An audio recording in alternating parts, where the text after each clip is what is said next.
dalam berbangsa, ya, kita sebagai satu bangsa, tentu ketika kita berbicara bangsa atau berbangsa, berarti di situ ada kemajemukan. Karena bangsa ini pendekatannya tidak lagi agama, tidak lagi etnis tertentu, agama tertentu misalkan, suku tertentu. Dia ada kemajemukan di dalamnya. Baik kemajemukan dalam keyakinan, kemajemukan dalam suku, kemajuan dalam banyak hal, ya, itu disebut dengan berbangsa itu. Memang terkadang kita ini dalam atau kita sebagai manusia-manusia yang agamis, disebut saja manusia-manusia agamis atau religius, sering nanti dibenturkan dengan berbangsa ini, ya, tanpa perkecualian, ya, semua agama akan dihadapkan pada benturan-benturan ini. Yang sebenarnya benturan-benturan ini tidak ada, ya, kalau kita menilik kembali kepada bagaimana cara kita berbangsa dan cara kita beragama. Tema-tema semacam ini memang terkadang menjadi satu perdebatan yang panjang, ya, diskusi yang terus-menerus begitu. Tetapi kita perlu menggarisbawahi juga bahwa di dalam Islam juga ada penghormatan terhadap kelompok lain, penghormatan terhadap bagian atau elemen masyarakat atau komunitas lainnya yang hidup bersama kita. Kita tidak boleh serta-merta menggunakan istilah mayoritas minoritas misalkan, ya. Karena bisa jadi seorang muslim itu menjadi mayoritas di suatu tempat, bisa jadi seorang muslim menjadi minoritas di tempat yang lain. Atau ada agama yang lain misalkan dia mayoritas di tempat ini, tapi dia menjadi minoritas di tempat yang lain. Atau suku ini dia mayoritas di sini, tapi di tempat lain dia menjadi minoritas. Nah, sebenarnya agama sudah mengatur banyak hal tentang hal-hal seperti itu, atau yang kita sebut dengan tasamuh, atau kalau kita artikan dengan istilah toleransi. Walaupun definisi atau penjelasan soal toleransi memerlukan satu penjelasan tersendiri soal itu. Akan tetapi terkadang kita berhadapan dengan satu pemahaman agama, ya, yang lahir, kita ingin menyebutnya lahir secara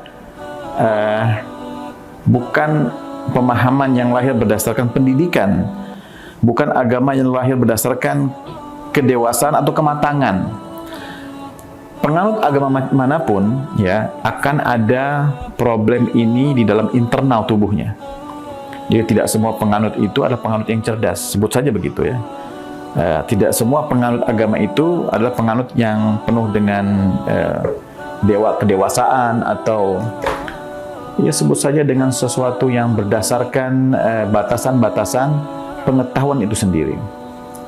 Ada banyak hal contoh, ya, di tengah-tengah kita maupun di dunia manapun di dunia ini. Nah, yang terjadi di negeri kita misalkan, yang sering kita lihat misalkan, bagaimana kalau puasa itu kan sering, ya, kita lihat di tengah-tengah masyarakat kita.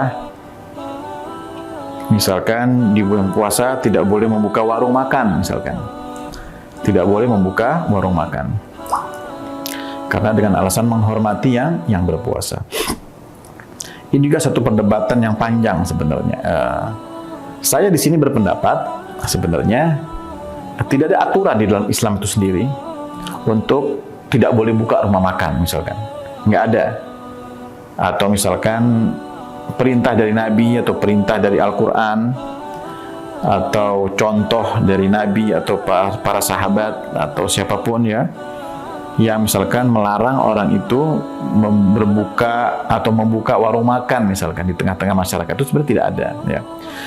Kalaupun nanti muncul aturan itu lebih dikarenakan sebagai produk budaya. Jadi bukan produk agama, produk budaya yang kemudian dibungkus dengan pakaian-pakaian atau isu-isu agama. Jadi, misalkan kita menghadapi fenomena di tengah-tengah kita, kalau bulan puasa harus tutup warung makan. Sekali lagi, ini bukan produk agama, tapi ini adalah produk budaya. Penutupan warung-warung makan, penutupan tempat-tempat makan itu murni sebagai produk budaya kita sebagai masyarakat. Jadi bukan produk agama itu sendiri. Jadi ini harus dibedakan. Adapun menimbang budaya itu baik atau bukan, tentu di sini perlu timbangan-timbangan yang lebih objektif ya, lebih objektif ya. Kalau itu budaya itu maksudnya adalah untuk toleransi, untuk menghormati ya, menghormati adanya kaum muslimin misalkan sedang berpuasa. Itu baik-baik saja karena dalam konteks menghormati.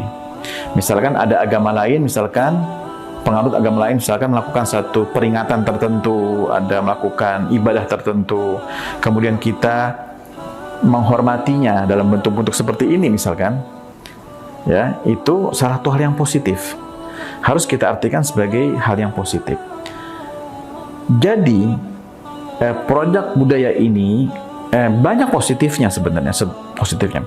Akan tetapi, yang harus dikritisi adalah tidak boleh menggunakan cara-cara yang arogan.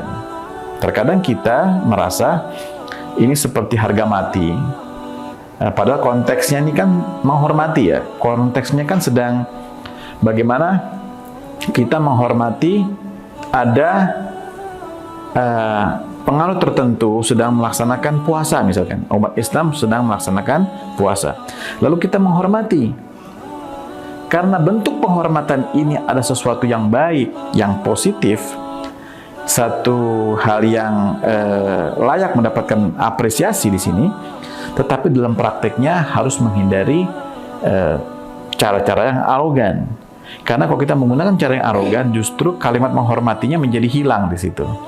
Harusnya lebih kepada pendekatan persuasif, mengajak, menghimbau, mencontohkan. Jika ada pelanggaran, menegurnya dengan baik. Sehingga yang terjadi adalah suasana masyarakat atau batasan-batasan antara satu penganut dan penganut yang lainnya itu terlihat harmonis begitu. Kalau bicara pelanggaran, pasti ada pelanggaran. Ya, kita tidak mungkin bisa mengatur sedemikian banyak masyarakat, umat, tidak sulit untuk diatur seperti itu.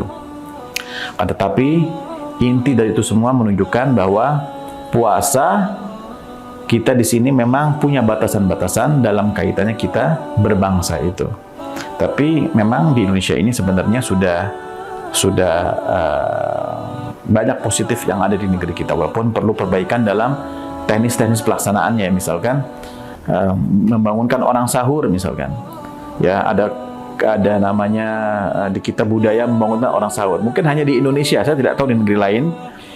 Sepertinya tidak ada, sepertinya, tapi mohon dikoreksi, membangunkan orang sahur. Ini kita artikan positif, tetapi caranya harus elegan, caranya harus bijak, dengan baik, dan seterusnya. Jadi hal seperti ini yang perlu diluruskan.